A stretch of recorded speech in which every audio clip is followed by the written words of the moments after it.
नमस्कार, आप देख रहे हैं वॉइस ऑफ पानीपत और मैं हूं आपके साथ कुलवंत सिंह। कल जो नगर निगम में ड्रामा हुआ पूरे पानीपत ने देखा। एक मेयर, शहर की मेयर को 3 घंटे तक इंतज़ार करना पड़ा कमिश्नर के ऑफिस के बाहर और कमिश्नर ने तवज्जो तक नहीं दी। और उसके बाद जब वो दोबारा आई तो उसके बैठने के लिए कुर्सी भी जो जूनियर अफसर थे उन्होंने नहीं दी। एक बड़ा सवाल ये था कि शहर की मेयर खड़ी है उनके सामने, लेकिन कोई उसे तवज्जो नहीं दे रहा था।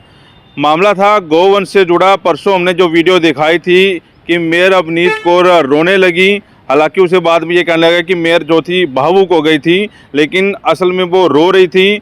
किस कारण रो रही थी वो आप लोगों को पता है। उसके बाद समाज सेवी इकट्ठे होते हैं और डीसी और कमिश्नर के पास जाते हैं और कल सारा दिन इस मुद्दे पर बहस होती है कि उसे लिखित में जो है दिया जाए। शाम 6:30 बजे शहर के समाज सेवियों को लिखित रूप में दिया गया कि 4 महीने में गोवंश हटने की संभावना है अगर शहर में कोई बीमारी ना आई तो।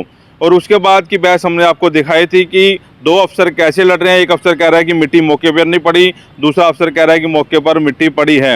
ये भी बहस भी आप लोगों ने देखी।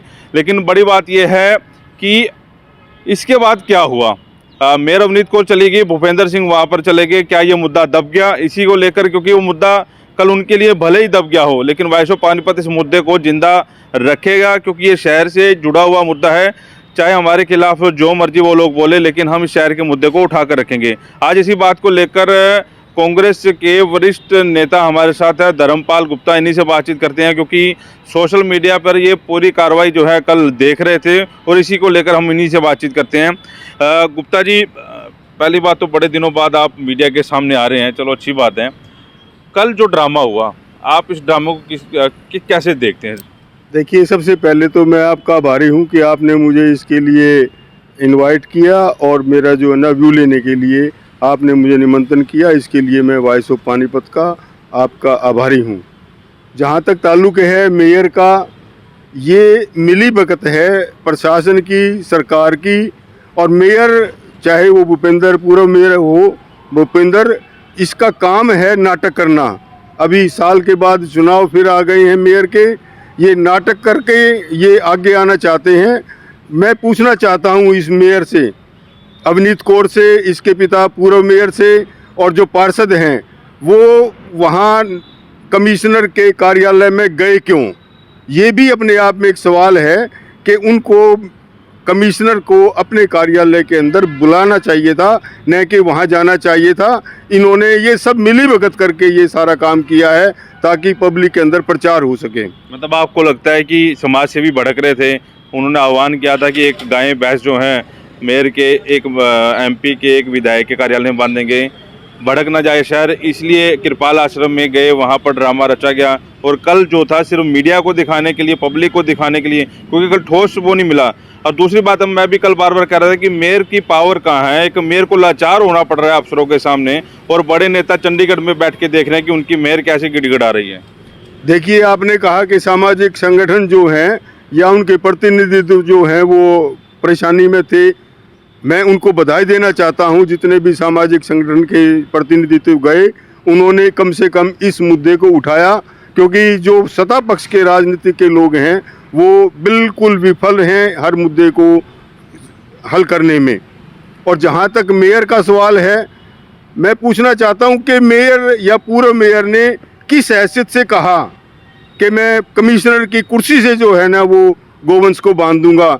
इसके ऊपर, उसके ऊपर मुकदमा दर्ज होना चाहिए पूर्व मेयर पे और मेयर पे। इतनी बड़ी बेकायदगी, इनका पूर्व का इतिहास भी यही रहा है कि ये बेकायदगियां करके अपनी पॉपुलरिटी हासिल करना चाहते हैं। और जहां इनके ऊपर मुकदमा दर्ज होना चाहिए, कमिश्नर के ऊपर मुकदमा दर्ज होना चाहिए कि उसने इतना बड़ा अपमान शहर की मेयर का किया है। वो मेयर कौन है इस बात को आप भूल जाओगे, किस पार्टी की, लेकिन वो 3.5 लाख वोटों का प्रतिनिधित्व करती है। और उस मेयर के साथ इस तरीके का भद्दा व्यवहार करना, उसके ऊपर आपराधिक मुकदमा दर्ज होना चाहिए। वो किस बात का कि अवनीत कौर को या पूर्व मेयर को तो अपने अधिकारों का नहीं पता, लेकिन वो तो एक IAS ऑफिसर है, तजुर्बेकार आदमी है, उसको तो पता होना चाहिए कि चुने हुए प्रतिनिधित्व का किस तरीके से सम्मान करना चाहिए है। मैं कड़ी शब्दों में इसकी निंदा करता हूं और कमिश्नर को तुरंत प्रभाव से यहाँ से बदलना ही नहीं उसको निलंबित करें या सस्पेंड करें और उसके ऊपर एक आपराधिक मुकदमा दर्ज करें कि वो चुने हुए किसी भी प्रतिनिधित्व का किस तरीके से बेकायदगी करे, ताकि दूसरे भी जितने भी हमारे, चाहे यहाँ पे मैं कहना चाहता हूँ, चाहे डीसी हो, चाहे एसपी हो, चाहे दूसरे अधिकारी हो, चाहे चपरासी हो, उनको सबको ये अकल आनी चाहिए कि चुने हुए प्रतिनिधित्व अपने काम के लिए नहीं, वो जनता के काम के लिए जाते हैं। और जितने आईएएस, एचसीएस, एचपीएस, जितने भी आईपीएस हैं, ये हमारे नौकर हैं, ये हमारे अधिकारी के साथ साथ हमारे ये नौकर भी हैं। हम इनको तनख्वाह देते हैं, जनता, इनको ये सोचना चाहिए कि और इनको अपनी हदें पार नहीं करनी चाहिए, ये मेरा कहना है। लेकिन ऐसा नहीं लग रहा कि ये लोग खुद ही अपनी पावर का इस्तेमाल या तो करना नहीं चाह रहे, या ऐसा भी हो सकता है कि जनता की नज़रों में भी ठीक रहें, अधिकारियों की नज़रों में भी ठीक रहें। भूपेंद्र जी कल जैसे बोल रहे थे कि गोवंश में कमिश्नर की कुर्सी के साथ बंद दूंगा।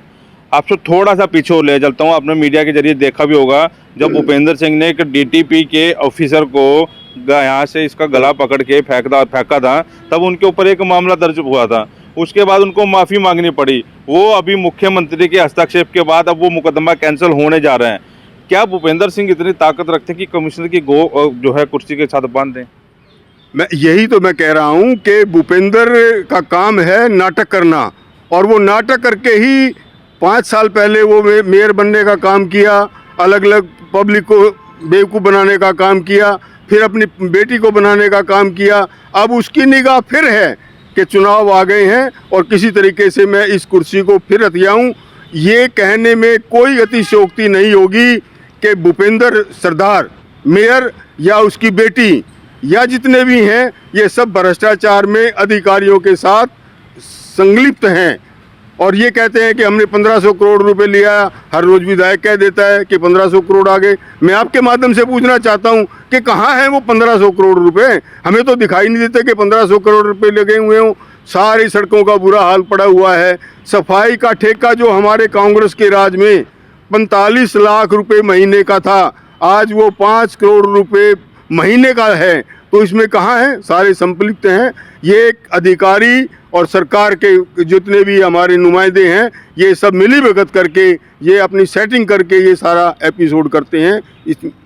लेकिन इस सारे मुद्दे पर गुप्ता जी एक बात ये भी है कि पब्लिक भी पूछेगी कांग्रेस क्या कर रही है। हम लोगों ने भी अपील की थी, उस अपील का चलो थोड़ा बहुत असर भी हुआ, समाज से भी इकट्ठा है, लेकिन कांग्रेस का एक भी नुमाइंदा गोवंश के उसमें प्रेस कॉन्फ्रेंस नहीं कर रहा, सड़कों पर नहीं उतर रहा, धरने प्रदर्शन नहीं हो रहे, सिर्फ सोशल मीडिया पे सारे एक्टिव हैं। देखिए, ये आपका बिल्कुल ठीक है कहना कि भी कांग्रेस वाले कुछ नहीं कर रहे, ऐसा नहीं है। आप थोड़ा सा पीछे जाएंगे, कांग्रेस के शासनकाल में सड़क के ऊपर एक भी गोवंश आपको दिखाई नहीं देता था। वो किस तरीके से सरकार, हम प्रशासन से मिलके, सरकार से मिलकर के किस तरीके से हल करते थे, ये आप सबके सामने की बात है। आज हम यदि कुछ बोलते हैं तो सोशल मीडिया भाजपा का इतना हावी है, वो कहते हैं कि राजनीति करते हैं, राजनीति करते हैं। इसलिए हमने समय समय पर गोवंश के साथ साथ हर मुद्दे के ऊपर, मैं समझता हूं कि 50 बार तो इस डीसी को ज्ञापन मैं दे चुका। हम कोशिश करते हैं, धरना देते हैं, पर लेकिन पब्लिक का है, पब्लिक भी आगे आए। आज गैस के सिलेंडर, महंगाई किस कदर है, सारा सिस्टम जो है वो सरकार का इन्होंने अपना किया हुआ है। और ये सरकार मिलकर के अधिकारियों के मार्फत प्रजातंत्र को ख़त्म करने पे तुली हुई है। और चाहे पार्षद हों, चाहे मेयर हों, चाहे एमएलए हों, इनकी शक्तियां जो हैं वो सारी केंद्रित करके अपने हाथ में ले ली हैं ताकि प्रजातंत्र ख़त्म हो। हमें पार्षद आकर के कहते हैं कि हमारी कोई सुनता नहीं गुप्ता जी, हमारा ये हो गया, हमारा वो हो गया। मैं कहता हूँ भाई आप रिजाइन दे दो। पीछे 2 एमसीओ ने रिजाइन दिया, वो भी नाटक था। क्या हुआ उसका एमसी का रिजाइन देने का? मैं कहता हूँ ये सारे पार्षद जो इकट्ठे होकर के कल गए हैं, मीडिया को इकट्ठा कर लिया, आपके सब साथियों को इकट्ठा कर लिया, सामाजिक संगठन का इकट्ठा कर लिया, बैठते धरने पे ऊपर कि गोवंश का ये हाल है। गोवंश का इन्होंने इतना बड़ा बजट बना रखा है, उसके बावजूद भी पानीपत की हमारे कितनी जानें जा चुकी, हमारे मैं कहता हूँ इनके अधिकारियों की जानें चली जाए ना। कमिश्नर है आपका, यहाँ का डीसी है, आपका एसडीएम है, आप उनका है, उनकी जान चली जाए तो उनको पता लग जाए कि आज एक कमिश्नर के बच्चे को यदि कोई घटना घट जाए तो ये सारे गोवंश को, मैं कहता हूँ दूर दूर तक भी नहीं टोया पाएगा। लेकिन आम पब्लिक का जाता है, वो अपने एसी में बैठे रहते हैं, उनको कोई परवाह नहीं है इस बात की। अच्छा, वो जो 1500 करोड़ रुपए की बात कर रहे हैं, उसमें ये आपने कोई किताब भी छपी थी शायद उसमें, शायद प्रमोद भी साहब ने प्रेस कॉन्फ्रेंस भी की थी। आपने एनालिसिस किया वो 1500 करोड़ रुपए कहाँ पे बजट लगने हैं या लगे हैं? लगने का तो सवाल ही नहीं, वो तो कह सकते हैं कि हमने 1500 करोड़ रुपए खर्च कर दिए, और मैं ये कह सकता हूं कि वो 1500 करोड़ रुपए अधिकारियों के, सांसद के, विधायक के, पार्षदों के घरों में है। उनकी इंक्वायरी कर लो कि उनके पास पहले क्या था, आज क्या है, उनके बच्चे कहाँ पढ़ते हैं। एक अधिकारी, हम बिजनेसमैन है, सारा सुबह से लेकर के शाम तक कमाते हैं, हमारे बच्चे अच्छी तरीके से नहीं चलते। एक छोटा सा अधिकारी बनता है, उसके बच्चे विदेशों में पढ़ते हैं। ये सारा पैसा इस तरीके से इस्तेमाल होता है, पब्लिक के हित में कोई इस्तेमाल नहीं होता। पब्लिक का काम है टैक्स दो और अपने आराम से दुख सहन करो। कांग्रेस के टाइम में इतनी हरकतें नहीं होती थी और चुने हुए प्रतिनिधित्व का भी सम्मान होता था, आम नागरिक का भी सम्मान होता था। आज मैं कह सकता हूँ, आपके अधिकारी फ़ोन ही नहीं उठाते। आप एसपी को फ़ोन कर लो, डीसी को फ़ोन कर लो, पता लगेगा कि मोबाइल बंद है, कि कोई फ़ोन उठाने को तैयार नहीं। क्या हो रहा है ये मुझे नहीं समझ में आ रहा कि अधिकारी कितने बेलगाम इस सरकार में हुए हैं। कांग्रेस की सरकार आए फिर देखेंगे कि कैसे ये अधिकारी फ़ोन ना उठाएं। होता कौन अधिकारी फ़ोन ना उठाने वाला, लेकिन हमारे चुने हुए प्रतिनिधित्व ऐसे हैं, वो कुछ करना ही नहीं चाहते, या उनकी मिलीभगत है। ये तो पब्लिक की बात कर रहे हैं। कल भूपेंद्र सिंह वहाँ कह रहे थे मेरा फ़ोन भी नहीं उठता, पब्लिक का फ़ोन भी नहीं उठाते। वो तो खुद रो रहे थे बैठ के, ये ऐसा हो रहा है। और आप बिल्कुल दुरुस्त फरमा रहे हैं, ये इनके नेता बीजेपी खुद कर रहे हैं। लेकिन बात ये भी है, एमसी से लेकर राष्ट्रपति तक सभी बीजेपी के। आज होना तो ये चाहिए था कि हम लोग स्वर्ग में बैठते हैं, और जूझ रहे हैं महंगाई से, जूझ रहे हैं गोवन से, जूझ रहे हैं टूटी सड़कों से, जूझ रहे हैं लाइटों से। विधायक साहब 1000 लाइटें लेके आए, 9800 लाइटें लेके आए, वो भी पता नहीं कहाँ गायब होगी। वो खुद कह रहे हैं कि मेरी लाइटें गायब कर दी। अब लाइटें लगाने वाला सिस्टम कुछ हो रहा है, निगम की सिर्फ बात हो रही है। निगम ने रुला के रख दिया पानीपत को। देखिए, आपने कहा कि भूपेंद्र मेयर या दूसरे भाजपा के आदमी कहते हैं कि हमारा मोबाइल नहीं उठाते। हमारे जैसे विपक्षी का तो मोबाइल ना भी उठाएं, और हमारा यदि मोबाइल ना उठे तो हम मैसेज करते हैं और उनका फिर जवाब आता है। लेकिन धिक्कार है, ये चुल्लू भर पानी में डूब मरे। मेयर बने बैठे हैं, जब पूर्व मेयर हैं, पार्षद हैं, आपके विधायक हैं, जब इनके फ़ोन नहीं उठते, कार्रवाई करें। किस लिए ये कुर्सी पे जम करके बैठे हुए हैं? पानीपत की जनता ने ये सोच करके इनको वोट दिया था कि कांग्रेस ने कहीं ना कहीं ठीक व्यवहार नहीं किया होगा, तब राज बदला है। आज ये उनके भी बाप निकले हुए हैं। यदि फ़ोन इनका अधिकारी ना उठाते, ये क्या कर रहे हैं, इन्होंने क्या कार्रवाई की, ये जिम्मेवार है इस बात के। अच्छा, इस मामले में अब ओवरऑल जो मामला चल रहा है, कांग्रेस कुछ कर रही है या सोनिया गांधी का, कुमारी शैलजा का आदेशों का इंतजार करेंगे आप लोग? देखिए, कांग्रेस का और हमारी कुमारी शैलजा जी हैं या हमारी प्रदेश कांग्रेस है, हमेशा उनका यही एक आदेश होता है कि जो भी मुद्दे होते हैं उनको बढ़ चढ़ करके उठाओ, और हम उठाते रहते हैं, समय समय पे उठाते रहते हैं, और हम सब आगे उठाएंगे। मैं गोवंश की बात करूँ इस मुद्दे पर सर, एक कोई धरना प्रदर्शन, एक रोड के ऊपर रैली निकाल दी जाए ना, लोगों को पता लगे जी विपक्ष हमारे साथ खड़ा हो गया। गोवंश के ऊपर भी हम इसके लिए ऊपर ध्यान रख करके और इसके लिए करेंगे। पहले हम देखेंगे कि ये पार्षद और ये सरकार मेयर क्या कर रही है, उसके बाद हम आएंगे। और हम जब आएंगे तो गोवंश आपको सड़कों पे नहीं दिखाई देगा। चाहे हमें अधिकारियों के साथ किस तरीके का भी व्यवहार करके, हम कानून हाथ में नहीं लेंगे, लेकिन हम उनको तसल्ली करके, उनको कन्विंस करके गोवंशों को सड़कों से हटाएंगे। ये हमारा कांग्रेस का आप ग्रामीण का प्रतिनिधित्व कर रहे हैं, ग्रामीण से ही ताल ठोकते हैं। ओवरऑल ग्रामीण के क्या हालात हैं? क्योंकि महिपाल डांडा जी कह रहे हैं कि जो विकास कार्य मेरे राज में हुए हैं वो कभी नहीं हुए। चलो ठीक है, सड़कें बनी हैं ग्रामीण के इलाके में, ओवरऑल क्या है? देखिए, ग्रामीण की जहाँ तक बात है, आप खुद जाकर के देखते हैं, कोई सरकारी स्कूल एक भी आपको नहीं मिलेगा जिसमें पूरे मास्टर हों।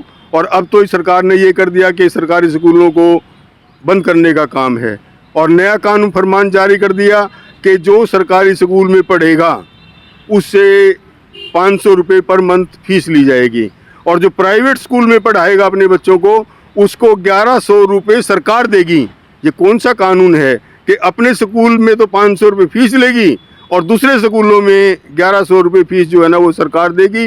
ये सब मिली भगत करके ये धंधा चौपट करने का है कि सरकारी स्कूल बंद कर दें, सरकारी अस्पताल बंद कर दें। आज आप अस्पताल में देख लो, ना डॉक्टर है, ना दवाई है, ना मशीन है। मशीन है तो उसको चलाने वाला कोई नहीं है, कोई बिजली का काम नहीं है।